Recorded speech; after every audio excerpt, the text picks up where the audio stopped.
Hello, I'm your host, Chris Garris, and you're watching The Transporter Room. Today, I have the pleasure to speak with Mike Goodwill, aka Captain Goodwill.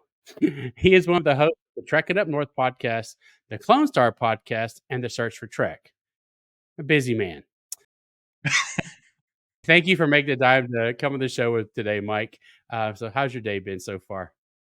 It is my pleasure to be here, Chris. Thank you so much for inviting me on. My day has been busy as usual. Some might class me as a workaholic, which is not far I from get the that. truth. I get that because I've been classified that as well. So, I'm trying though. I'm trying to not be as much of a workaholic, and then here I had decided to do this, which this This whole is podcast fun. thing. But it is fun. It is a fun thing, and I've been learning. I never, you know, learning about Premiere Pro, Yeah. Photoshop, Yeah. CapCut. Take your Mhm. pick of products, Yeah.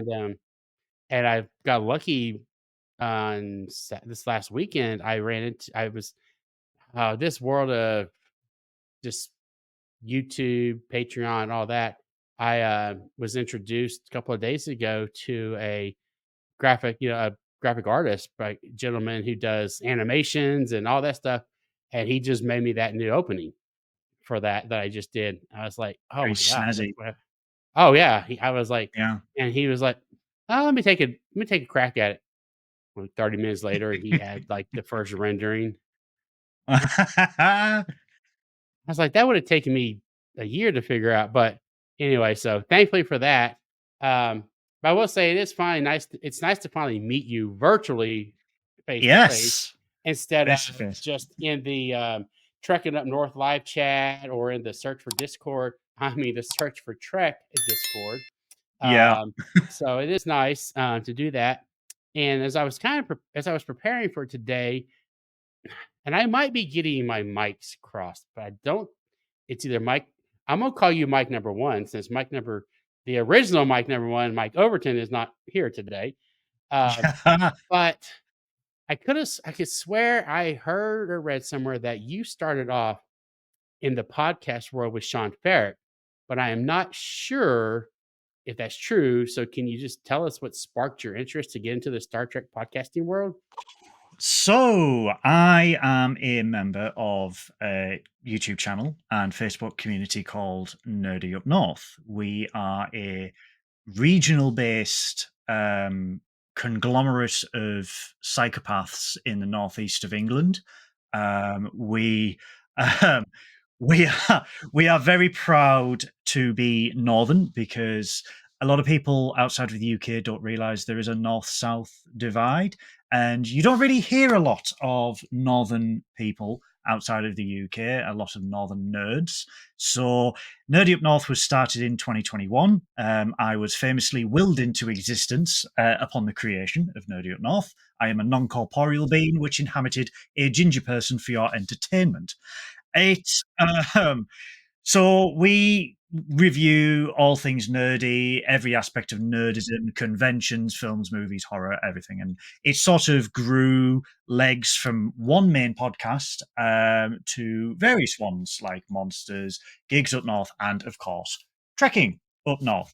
Um, I was a very active member in the group. I had not done podcasting for a long time. I went to university, I worked with the BBC, ITV, all the British channels, and I was freelance, but I'd sort of fell out of that industry for a long time.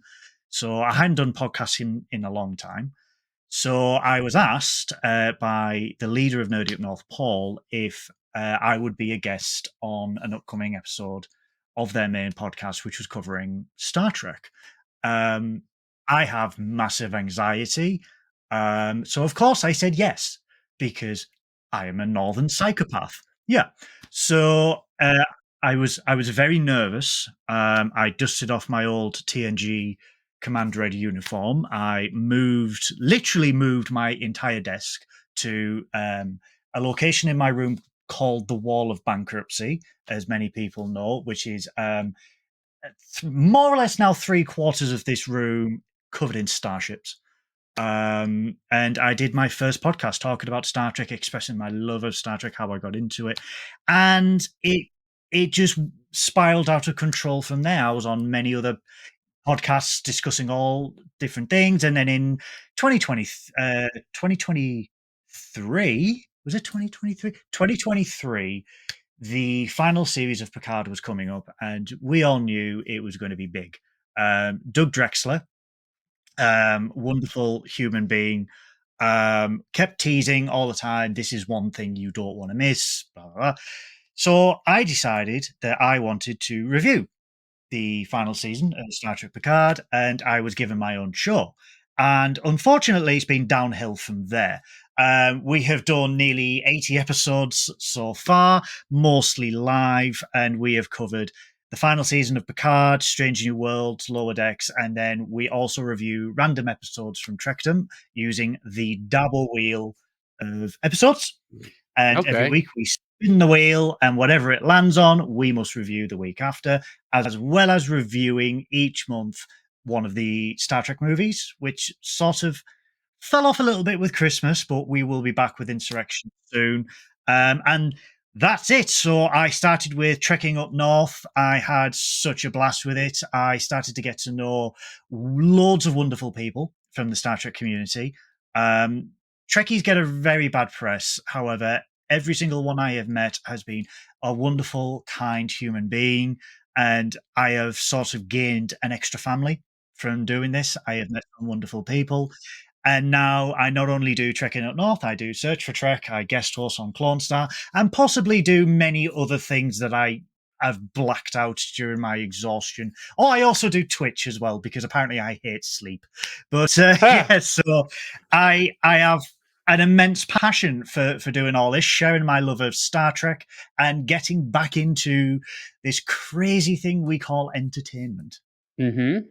No, and it's so awesome to do that, and I think that's what kinda got me started too, is to do this was, I had never watched a Star Trek podcast at all, and I don't know why, but somehow I was probably scrolling on YouTube, and I came across the Shuttlepod show, Yep. the old Shuttlepod show, and I was like, "Wait, that's Connor and Dom."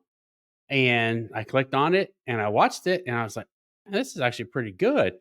And it was good. And, so I just, I watched it, and then after it went away, kind of have a lull I had a lull there, but, eventually, the Decon Chamber came out, and I started watching that. I joined them as as a Patreon member, um, and somehow through, again, it's like you say, these things become a blur, and you Yeah. just kinda black out.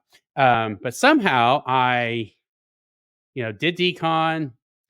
I started, I'd always been I had never wanted to get on Twitter or X. Hmm.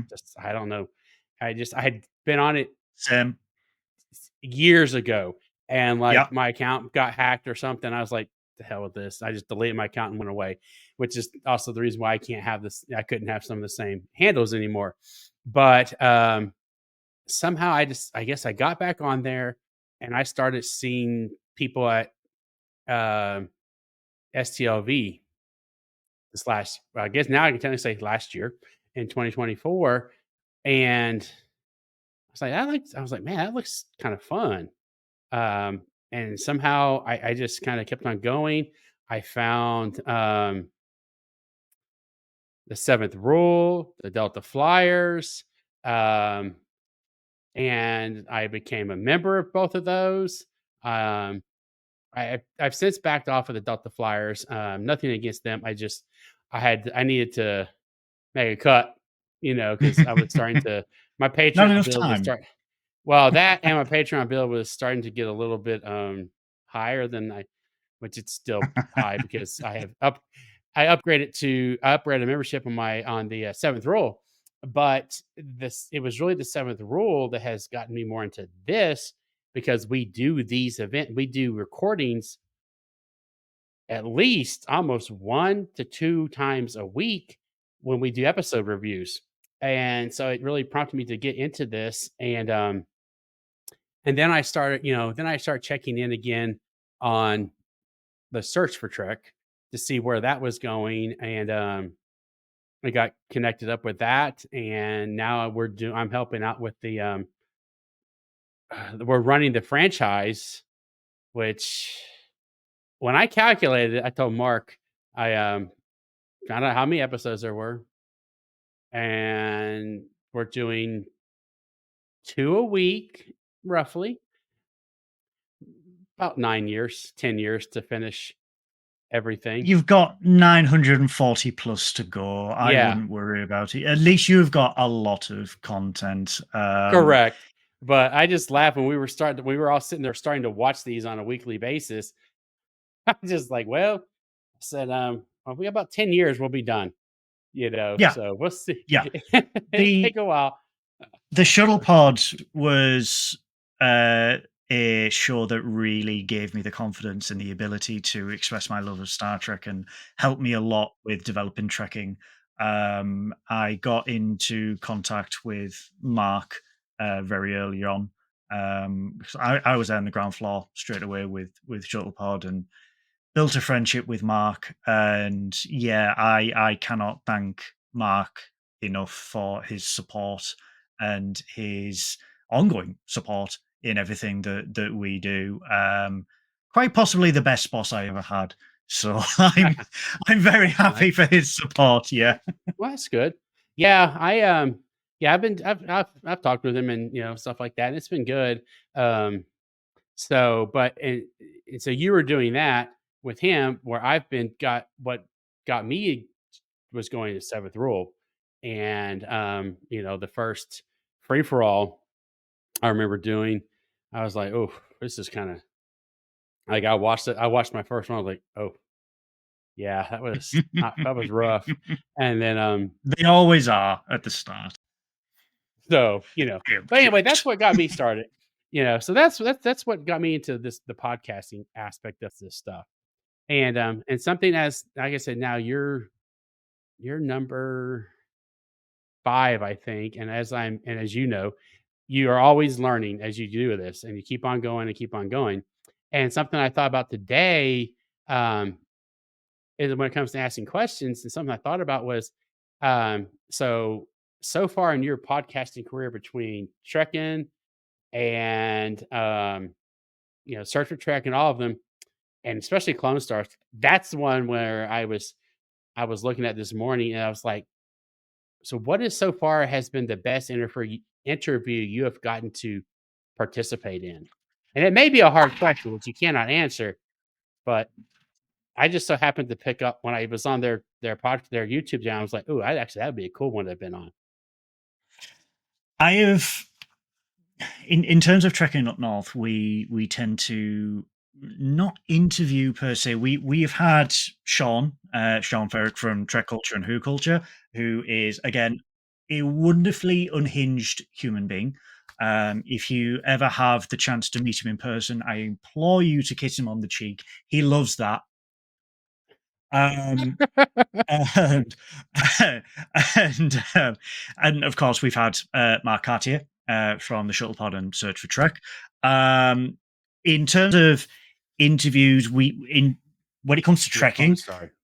we Oh, well yeah. in terms of trekking, when we do interviews, it's more of a case of we tend not to talk about them. We would like to have them on so we can share our love of Star Trek because I feel like Yeah. everyone interviews and everyone gets to know the same things about the same people, and it's sort of like that's cool, but we want to share our love of Star Trek and we want to hear your feelings on Star Trek and what makes you love it.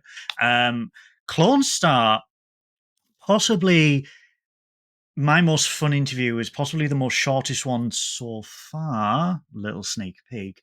Was Mike McMahon Okay, good. because he That's the was one I pulled up and saw yeah, this morning. he was he was delightful. I was full of anxiety. This was fun fact. This was such short notice. You wouldn't believe it. Like For you or for the the whole thing? just for me. I mean, I guess in total it was short notice, but I got a text from Mike number one, and it was like, "Hey, Mike McMahon in this time," and I said a lot of expletives and got, got everything set up, got my lower decks uniform on, and got everything done and ready. And we got the questions up and everything like that, and we did it.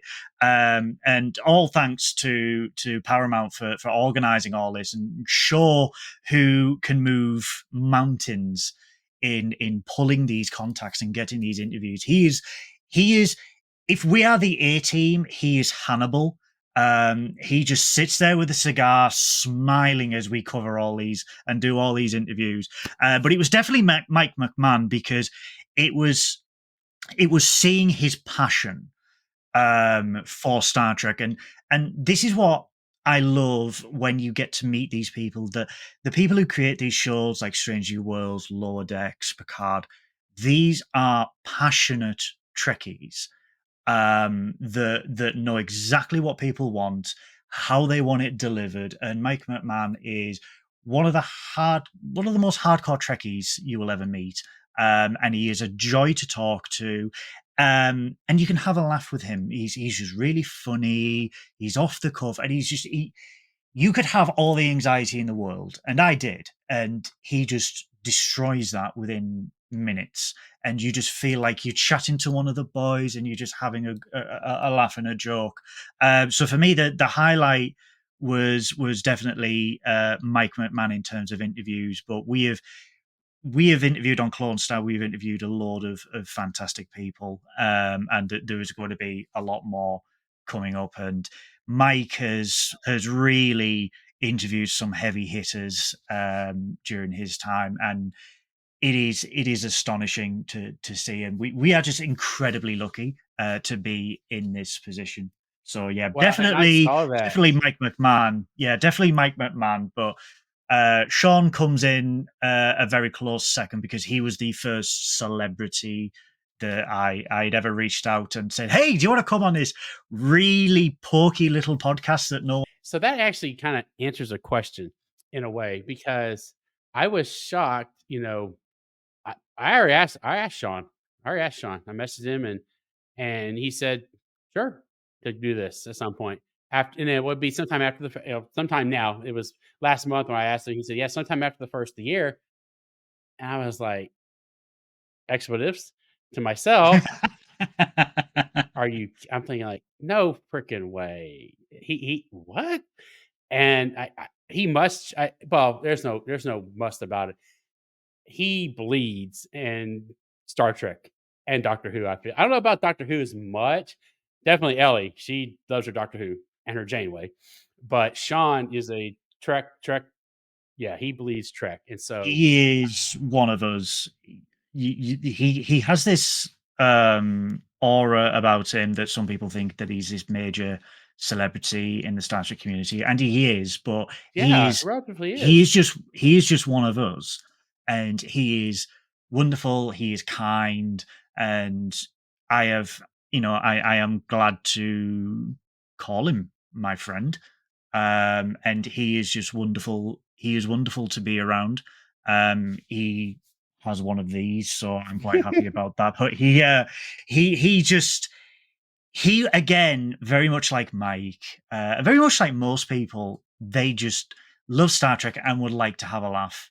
Ellie is the same. Ellie is unbelievably tiny and wonderful, but she bleeds Star Trek and Doctor Who through and through. And they are just both wonderful, and to get to be with them at STLV, it was just I couldn't describe it. So you just answered my next question. I was gonna in a way and I cannot remember because I don't remember seeing pictures of you. I did see Ellie and Mike number one, Mike Covington at STLV, and that's why because I was curious if did you know one thing I've been hearing is there is not a lot of it doesn't seem like it. Let me just say that conventions that go on Star Trek conventions that go on over in say the UK.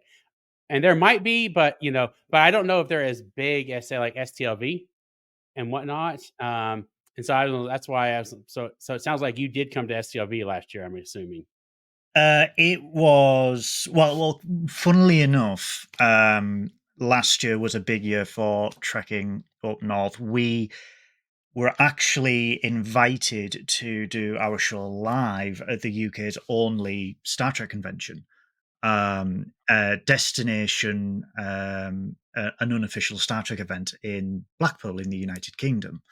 I had reached out and I was like, "Hey, we're just this pokey little show. Here's our details. We would love if you could consider us." Just hoping nothing would come for it. I applied for Trek Long Island, STLV because I don't care. STLV San Francisco, ST San Francisco, sorry. And I was just scattergunning because I was like, there's a saying that we have in the northeast of England, and probably no one else but the northeast will get this: shy Ben's getting out, which is basically if you are quiet, you will get nothing. So if you won't get it if you don't ask. So we saw that Destination was happening again last year in Blackpool, and we were like, yeah, absolutely, let's do that. And I just got a random email from Jamie Gallagher one day, and he was like, "Absolutely, we would love to have you on. We will have you on this stage on this date. Is that okay?" And again, a lot of expletives were said, and I was like, "I have to compile a show." And yeah, so it was our very first live event at Blackpool, the UK's biggest Trek convention. I was incredibly hot because it was one of the warmest days in the UK. I was wearing a full Star Trek uniform. I had very thick hair because I hadn't had a haircut. And I was on stage with Science Officer Sonoy's Graham, who is, as many people know, the Velvet Snatch, a drag queen, who was also incredibly hot in a red velvet dress. And we did this. And what was crazy about it was we had got we were doing our regular review on Trekking Up North. We had done Destination in Blackpool, and then 2 days later we were covering STLV in Las Vegas. So we had no sleep. We had nothing but Starfleet uniforms, and I put in a lot of miles in the car. It was insane. Blackpool really was something else, and I have already asked to go back, and I think we're going this year again. But that was our first one in the UK, and we were just as we were on camera, because I don't believe in putting on a facade or anything like that. We are just two northern nerds that love Star Trek, and we will share that with anyone. And we will have a laugh with anyone. And we may get political. We may get a little bit edgy sometimes with the humor. It is all in good fun, and that is what the people like. And we got a round of applause, and I was like, why are you clapping? Like, have you not seen the last hour? What is wrong with you? We exposed the Keiko O'Brien conspiracy, how she is the secret greatest villain in Star Trek history. Oh, I'd have to And hear that yeah. story sometime. Oh, don't make me get the PowerPoint presentation. The But we did that, and then 2 days later, we were in the car heading all the way down to Manchester to fly out to Las Vegas. And that in itself was in typical trekking fashion, because nothing is ever done correctly on trekking, hence why the ship is called the USS Adequate, because it is old, run down, and things constantly go wrong, very much like myself and Science Officer Sonoid. Um, we had booked to go to STLV. We had the tickets, we had the hotel, we had the flights, and then in less than 24 hours, our flight got cancelled. That's Oh it. my god. That is it. And we were like, okay, what happens? And the airline was going, we will sort this. We don't worry, we will sort this. And we're sat there, and it's getting like 18 hours, nothing, 12 hours, nothing. It got to the night of before we were due to fly out, and they were like, okay, we can't fly you directly to Las Vegas, but you can go here, here, here, here, here, here, and then Las Vegas. And we were like, dude, what? Long story short, before we even got to STLV, we had our own little adventure. Sounds like it. Graham, who had never been to America before in his life, boarded a plane with me to Orlando, Florida. We were surrounded by Disney adults and Disney children with Disney hats. Why were we going to Florida, you might ask? Well, in the airline's infinite wisdom, they thought, hey, why, we could just fly you to LA and then you could drive, but we think it would be more fun to fly you to Florida, separate you two, you fly to Philadelphia, you fly to Salt Lake City, you then go this way, you then go that. So we had 27 hours of non-stop flights and running through airports. We had got to Oh my Orlando. god. We were going through TSA. I was fine. I have a visa waiver. Graham had never been through, so he had to go through all the checks, the thumb, the fingerprint, the retina, and everything like that. And then they said, you have got 10 minutes to board your flight, which is on the other side of Orlando Airport. Yeah, I've been to Orlando Airport. It's not that Yeah, small. he missed it. So then he had to get another, because he was supposed to go to Atlanta. He missed the Atlanta flight. So then he had to get the flight to Salt Lake City later on. I was given the grace of 30 minutes to clear security, literally run from the metro in Orlando, which, if anyone knows, it's like an open tram that goes around the airport. Run through there. And then I got stopped by TSA going through security again. I got searched, leaving me with 5 minutes to run to my plane to get to Philadelphia. And I was like, I hope this is the last thing that ever happens. I just want to get to Vegas. I just want a bed and I want to enjoy Star Trek. I got to Philadelphia and the plane was delayed by 30 minutes on the tarmac because one of the passengers decided to go to the toilet as soon as the plane landed. So we couldn't move until they were out of the toilet. Oh my god. I then, That sounds like this sounds like a movie plot. this was a mission. This was before any Star Trek occurred. We finally got to the terminal. I got to the American Airlines desk and I was like, I need to get to this terminal. Where is it? And they're like, it's on the other side of the airport. And I was looking at the golf cart that they have to go across, and I was like, I need to make this flight. Can you do this? What can you suggest? And she looked me dead in the eyes and she went, run. So here I am. I am a lone Brit. 9 o'clock at night, Philadelphia. I have heavy luggage. Like, I have a carry-on, I have a backpack with all my filming equipment, and I am running through this airport in Philadelphia. And with it, I made my flight within 30 seconds of the gate closing. And Oh my god. I eventually got to Las Vegas. I met Graham at the luggage collection, and he just looked old and weathered.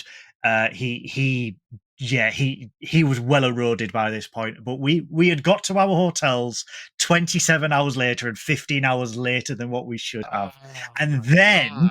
within 4 hours, we had to be up for STLV. So STLV last year was at the Rio in Las Vegas, which is a stunning hotel, huge convention center, loads of different little rooms.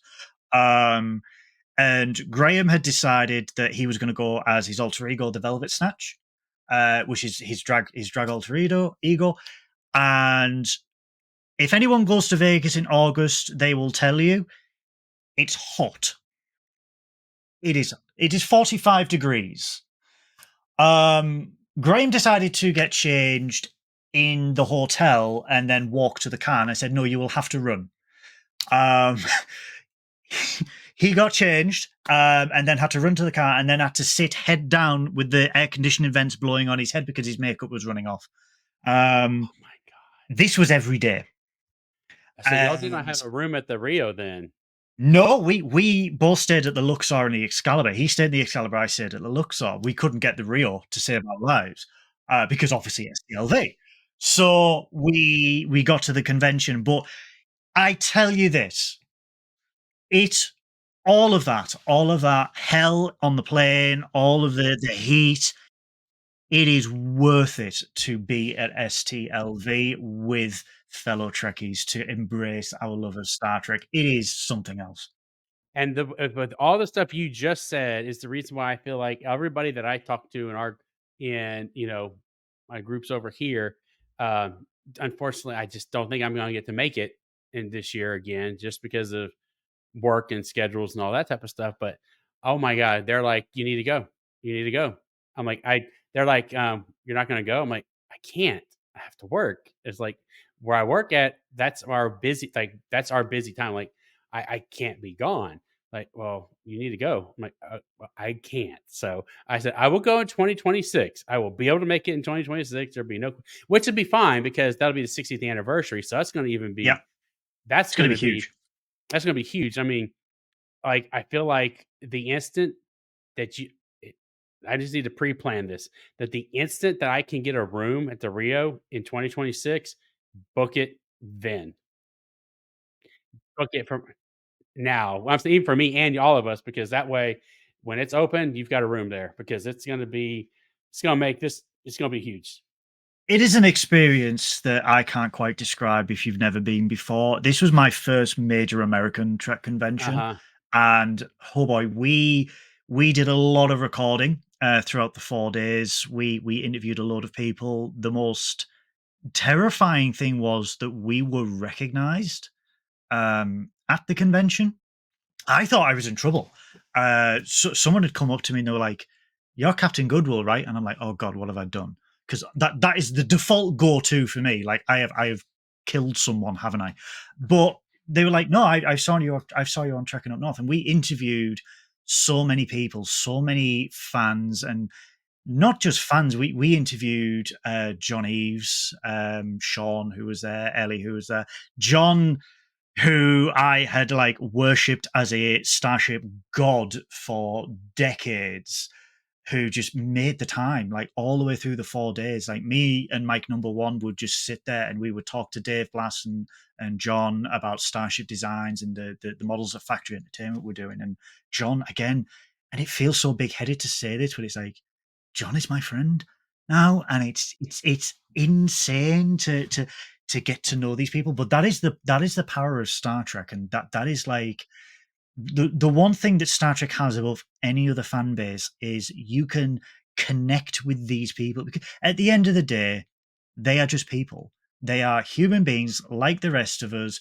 and if you treat them with the respect and the kindness and the decency that any human deserves, it is you make these friendships and you have these friendships. And Absolutely. I I was having it was insane. I was having detailed conversations with Todd Stashwick. I was having conversations with Terry Farrell, and Doug Jones kissed me, and it's Ah, just it's insane. It it is is, and absolutely insane. especially Doug. He is. If you ever get to see Doug, he always has time. He always has time for you. I went so my convention started this year or 2024. I went to first one was in San Antonio. It's called Space Con, which is it's more of a it's not a Trek only, it's everything. It's Trek, Star Wars, all that stuff, which was great. Um, and then I went to Trek to Dallas in November, which is a Star Trek and it's a creation event, which was and I can tell you, I mean, I liked them both. I mean, they were both phenomenal and great, but I liked creation, the Trek to Dallas more because and the only reason is that everybody's self-contained. Almost everyone stays in the hotel. So, you may you'll walk down to the restaurant or the bar or whatever, and there's Todd Stashwick, there's Michelle, Yeah, over there. Oh, there's Tawny Newsome just chilling out. yeah, And I because it's my first one, I went ahead and I splurged and did the VIP package. So we get all the meet and greets and all that stuff. And oh my God, Doug Jones, that he is the nicest. I mean, they were all nice. Don't get me wrong, but that oh my god, he's just so fun, so talkative, and just cheerful. And then when you go to get his autograph, everybody gets a free doggy hug. Period. And He's there is I kind don't think heart. there's I don't think there's a mean bone in that man's body. No, he is he is so kind. He is so kind with his time. I was there and we were talking, and I said, "Look, I'm part of this group, and it just so happens that a few days after, while we were at the convention, a few days later, our sister podcast, Monsters Up North, were talking about Doug Jones and his work in his films and, Hocus Pocus and everything like that.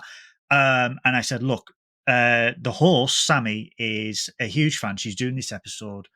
Could you send something to her? And he said, give me your phone.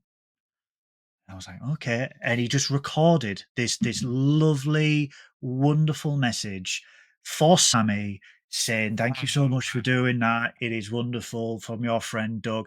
And it made her bawl her eyes out. She was crying. She couldn't believe it. And I just said, this is just the type of person he is. He is just such a kind hearted, generous person. And he always has the time. And this is like not a one-off, like every single day he was there and he gave every single person at that convention the same respect, the same kindness, the same amount of time, and it just made everyone smile. Anyone who saw him went away with a massive smile on their face, and they just felt the love that he had for these people, and it's something that you can never replicate. And you can't. And another person that I can say, and I've been on by now, multiple Zooms with Sirach Lofton. Ciroc is amazing. Yeah. Oh my god. We came in there and he was our last interview or meet and greet on that Friday, the first Friday. And he was the last one. So there was nothing else going on. He didn't have any more panels. He sat there and we all just talked. He just talked to us. Yeah. Visited Yeah. 45 minutes. Just chilling, and, like, and I mean, and I felt like I'm like, "I see you on a regular basis," and, like, I'd learned so much more about him. Oh, and I was like, "Okay, now I understand why he is," and I'm not gonna tell his story per se, but just his story that he tells about, um, when he interviewed when not interviewed, when he, went in and, played for the part to be Jake, and how and what he did, and then how that got him the part is just, oh my god, and then just the protection that Avery that he did not know until later on as an adult, that Avery did what he did for him behind the scenes is just phenomenal. And, but yeah, I mean, yeah, he's oh god, that was a great He was at the UK convention at Blackpool, and me and Graham got to speak to Ciroc, Armin, and Tim, and we were just stood there, man, and we were just having these conversations. And Armin, Armin is just he's one of my heroes, and I loved him even more after his Shuttlepod episode, and we were just having these conversations, man. And he was just like, if you ever do, there was an episode he was on about where Odo and Quark crash on a planet. And he said, if you ever do that episode, he said, here is my card, call me and we'll do it. And I'm just, do you know what I mean? And it's just like, wow, oh my like this is someone god. I have revered for like 30 years. I have seen on the TV, I have grew up with for years. And I'm just talking to all of these people. And it's, for me, I was born in 87. So I was born when the Next Generation started, and I had grew up on the original series. I have been a Star Trek fan since I was 2.5. And I have grew up with Star Trek, and to these people who I consider to be like an extended family, and to just meet them and talk to them and just realize that they are humans, but just how nice and welcoming and kind they are with their time. It gives me a new appreciation of them and everything that they have done, because it must be hard for them to speak to so many people and hear the same things again, but they just And still tell the have the same time. stories. Yeah, and they just have that time, man.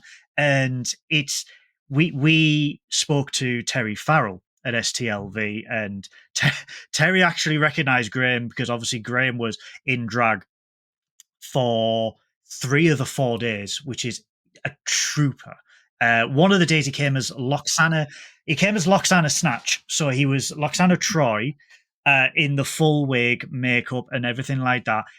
In the 45-degree heat, luckily STLV was air conditioned, but man, he was a trooper. And Terry was just walking down one of the corridors, and she was like, Graham! And he got a photo with her and everything. That is And he so was just cool. like, well, he was just, I would love to have you on Trekking Up North. And she's like, oh, but I've answered all these questions. He was like, no, no. He said, I don't care about interviewing you. I just want you to help us review a random episode of Star Trek, not even Deep Space Nine. And she was just like, I would absolutely love to do that.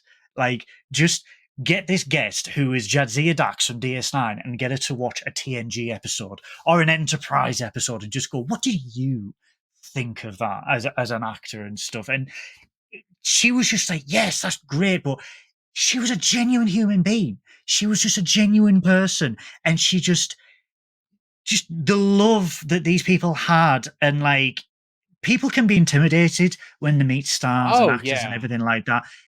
Don't. Just treat them like you would anyone else, and honestly, you will just you'll love it. You will absolutely love it. And Yeah. that helped me too, and you're right, and that helped a lot too when I, actually met Garrett, Garrett Wang, because I'd been a Delta flyer and I had already been on some of the the Zooms for the tiers that I was on that we get to have. So by the time I actually met him at SpaceCon in San Antonio, you know, I knew who he was there. So that I guess that allure that that he's this, not that I'm saying he's not by any means, but I wasn't nervous to talk to him or anything like that. And then at the end of the day, when the lines were basically, it was the convention was wrapping up, and he was just at his table, just waiting for people to show up. And so I went back over there that evening and just sat, and had finally got. I was going to get his autograph next day. I just went and got it that evening. And then because there was nobody else, waiting, there was no lines. It was just basically over. He said, "Hey, just pull up a chair." And me, the staff for the convention that were there, and we all just sat there and listened. For one, just talked Trek and non-Star Trek, and heard his Yep. stories for about an hour. I'm Yeah. like, I'm sitting here talking to Harry freaking Kim, Yeah. one Pip Kim, not two Pip Kim. But he's still good. He's still the good Kim. Um, and I was like, "You kidding me? Like, how is this even possible?" And it is, and he has some good stories, and I can, and one of the stories he did tell us about Voyager um, was actually one of those ones, and you may or not even heard about this, is um, the love and hate that Paramount received the day after the pilot premiered. And I had never heard that. I had never heard that story, heard what was going on. And he said, they had phone calls from, "This is just about time. Why haven't we done this before?" Having a female captain. And they just loved it, "Well, this should not be happening. Why did y'all do this?" Yada yada yada. To they needed extra security at the studio because they had Oh yeah. threat. Yeah. Yeah. And I had not heard that part, so that really surprised me to hear that. So, but again, you're right. They're just, and the fact that they're willing to do. I mean, yes, I know it's part of your membership when you're on there with them, but still, the fact that they will take that time for the members that are, to do those monthly Zooms with their members, and Yeah. they're not, and they don't just talk to you. They literally, him and Robbie both, they're like, "Okay, hey, they take the time to talk to every single person that's on the, hey, what's going on? You got anything good to do, or got any questions? How are you doing? What's going?" I'm like, so it is a two-way. They're treating us like just everyday people, and we're treating them just like, and so that would, that is so amazing. So I I am gonna. go to, since this is a Star Trek themed podcast, I am going to ask a few Star Trek ish more questions. Which obviously there will be. I'm gonna go with a hard one. What's your favorite series, if you have one? I have two, and I will always have two: Deep Space Nine and Enterprise. Um, Deep Space Nine, because it really broke the mold for Star Trek, and it really just pushed the boundaries of what Star Trek could be. And it was horrendously underappreciated a little bit during its time, and it gained new respect with Netflix in the 2010s when it became available. Enterprise is Enterprise, man. First and foremost, I love the theme tune from season 1 and 2. I don't care what anybody says. Come at I've me. never. I will defend I it. know. I've never. I don't understand. That's one of those things. Yeah, I don't understand the hate for a theme. yeah. I don't get it. But I whatever. don't. I don't get. I know this. I know Rick Berman didn't like it. I know a few people didn't like it in the cast. That's fine. Everything is subjective. I loved it. Enterprise for me, when Enterprise was announced, it was 2001. I was 12 years old, so I was still a wee ben, as they say. I was 12, 13. How old was I? Oh God, I don't know. I was young, but it was my first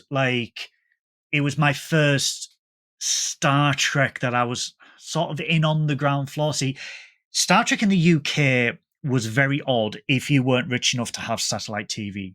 The BBC aired Star Trek throughout the 90s, and the Next Generation aired years after it aired in the United States. Same with Deep Space Nine. Same with Voyager. Year. So years. So we were 3 years behind. We Okay, were I didn't three know years that. behind. So with Enterprise, it was sort of season 7 of Voyager was still ending when Enterprise was about to start on UK TV, right? So there was a 2 year gap there. So, yeah, there was a year gap because Enterprise started in 2002 in the UK. So, Enterprise was the first one where it was like, right, we are watching this within months of the US getting it. I didn't have the internet at the time, and not it wasn't as globalized as it is today, where you must watch it the day it comes out, otherwise it'll get spoiled. This was very much like you can wait 6 months and not have anything said to you. And I just remember vividly there was a 35th anniversary of Star Trek in 2001, and the BBC had did a Star Trek night, and they had showed the first UK exclusive clip of Enterprise. And it was Oh the bit wow. in the pilot, it was a bit in Broken Bow where Archer meets T'Pol in the ready room, and he just says, the Vulcans don't think we can flush a toilet without one of them to assist us. And I had watched that clip dozens of times when I had recorded it.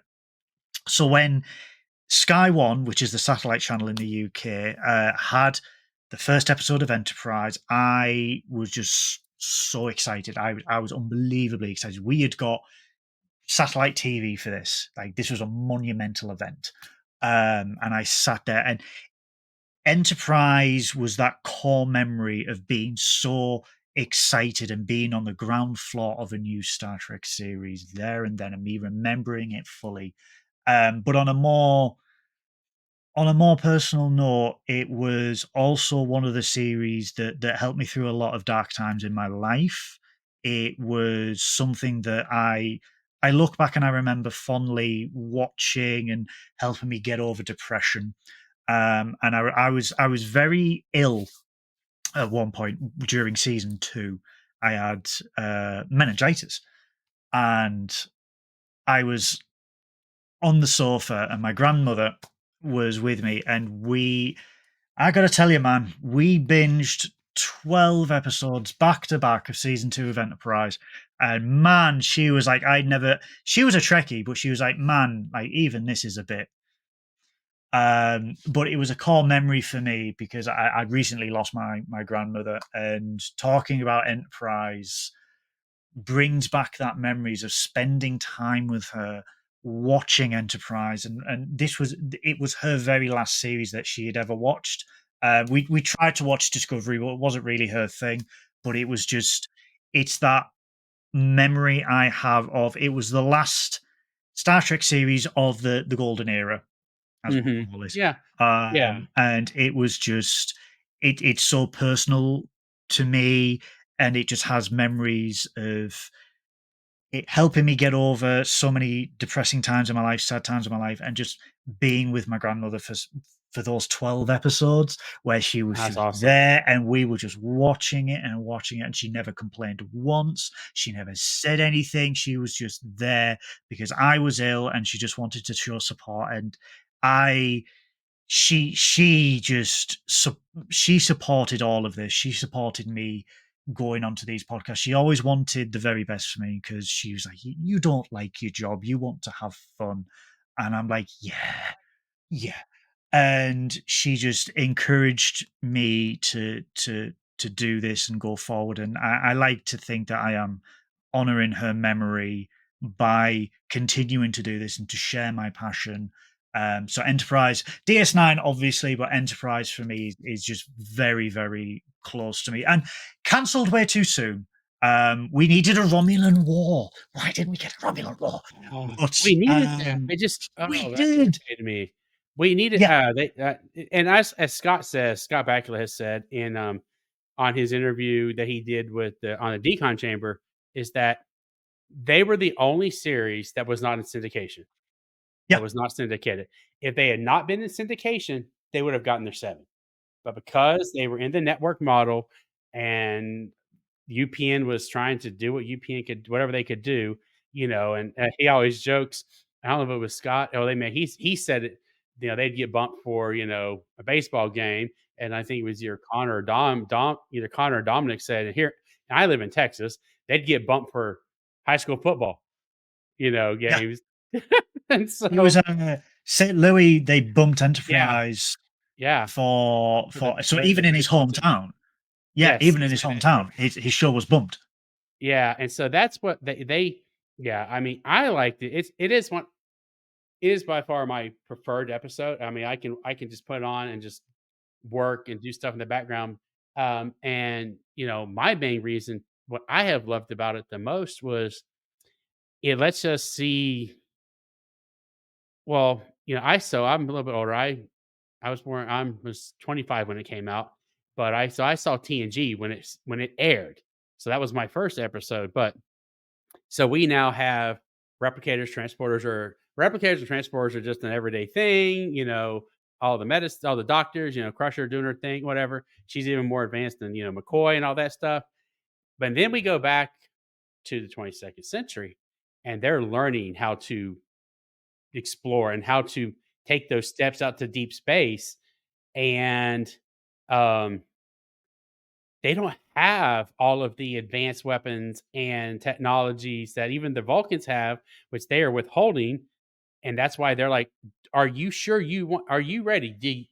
Well, first off, I like my Vulcans, but still, they were sitting there, you know, holding them back, Yeah, but probably, and I was discussing this with somebody else, another person I talked to, was it right or wrong for them to hold them back? And I think in a way it probably was because if we'd gone out too soon, yeah, you know, we would have had Earth could have been wiped off the face of the we could have been wiped off the planet. Um, so yes, it was a shame. Um, and I just loved, I always loved those little tidbits, those little nuggets they would give us when like and a great episode was Dear Doctor, when he Archer asks Fox, "Well, can you cure this or not?" And he's got to decide. Does he tell the captain that he does have the cure, but he's got that conflict between Phlox want and T'Pol talks to him, is like, "Okay, just remember, the Vulcans have been on the Earth for a century by that time. Are you ready to basically be doing this? And we're not here to." And he finally has the realization that we're not here to play God. And it was just, and you could tell finally all the back and forth between him and T'Pol and just the Vulcans about, the non-interference and all that stuff. But I love that line. He goes, "Until someone gives us a directive on what we should and shouldn't do, Yeah, I'll have to be the one who kinda makes those decisions." And you yeah, could tell it did eat at him a little bit that he had to kind of, ag I guess, acknowledge that T'Pol was actually right. I guess it's the right word to say for that, that it's not that she was just trying to be a pain in the butt, she was doing it for very good reasons. And I loved also how, the last episode with Admiral Forrest, before,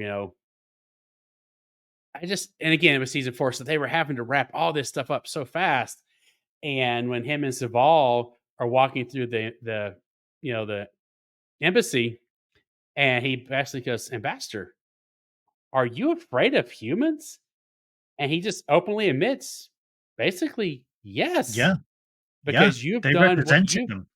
yeah, Yeah. you've done in 100 years what took us a millennia to do." And so, yeah, that was yeah, that I just like the whole start of it, and we could go on forever on that, but I do need to keep on moving here real quick, but Yeah, I've got we could. oh my It's god. I'm just glad it's getting it's very much like DS9. I'm very glad that Enterprise has gained new fans over the last 15 years, And streaming. the producers, if Trek, are realizing that they basically probably messed up because Yeah. the love that Enterprise gets has gotten, especially in Strange New Worlds Yeah. and Discovery, even Yeah, Discovery. and Lower Oh my Decks. god. Yes, Lower Lower Decks, all of Decks. them. So, Yeah. I'm gonna the last Trek question I'm gonna ask you today, before we go, and I can say last year you would have been I could bet you I could guarantee your answer would have been what I'm gonna would have been what I think it would be, but what's your if we could have the technology, what's one piece of Star Trek technology you would like to have? Outside of the medical. I mean, I know we want all the medical. I want all that medical, but that's a given, You I see, feel that was like. such a hard question, my camera went out of focus. I did. Um, I that is a difficult one, man, because there are pros and cons to all of it, given the current state of our planet, which is like, oh, um, technology. I would, I would state technology-wise, warp drive, Okay. because we need to, as a species, it is natural for us to expand. And with the advent of warp drive, yes, we can get to other planets, but obviously it takes a while. But with the advent of warp drive, we could Become finally, multiplanetary. yeah, we can become Mhm, multiplanetary, and we could go to the asteroid belt and get the resources from the asteroid belt without having to mine the Earth completely of all of its resources. Um, in terms of other technology, though, I replicators yep. are Transporters absolutely would have been nice needed. last year. You would have liked to have a transporter last year. Whew, yes, oh, just a runabout, man. Jeez, anything Oh, true. anything Anything to get you from anything to beat that. from UK Uh, to there to here. Oh, good. yeah, man, it crazy. But, warp drive, because I would love to go to another planet. I know it will probably never happen in my lifetime, um, Yeah, no. but Warp, I've no. always been, yeah, I've been fascinated with warp drive, for as long as I can remember, and I did a lot of research into it when I did physics, as a at a very younger age, and it just fascinates me, and the fact that it is scientifically it's scientifically a possibility is intriguing. And what I love about Star Trek is, look at the technology that we have had over 60 years of Star Trek, and look at what we have today. We've got mobile Hello. phones. We're Yeah, doing this right here. I we mean, mobile wow. phones, we have, the advent of, like, wireless technology. We've got PDAs, pads, and I think it's nothing inspires the human spirit and the mind as Star Trek has done. I don't think any other franchise has done that. And I think Star Trek, there are a lot of things to thank Star Trek for. Star Trek gives people hope. It gives me hope for a better tomorrow because again, but it it just helps us see what humanity could become and what we could strive towards. And Lord have mercy, I would love to have warp drive, and I would love to have replicators, but, we are getting there. I think as a culture, we just need to mature a little bit.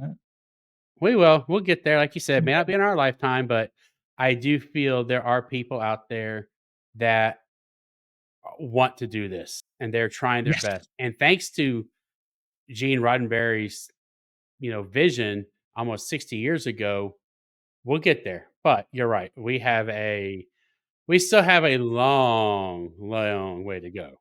we don't need a catastrophic global event for someone to have warp drive. Yeah, for someone to invent warp drive. However, if there are Vulcans up there right now, please just do it already, please. Just come Come on. see us. Just come on. Save us. We're ready.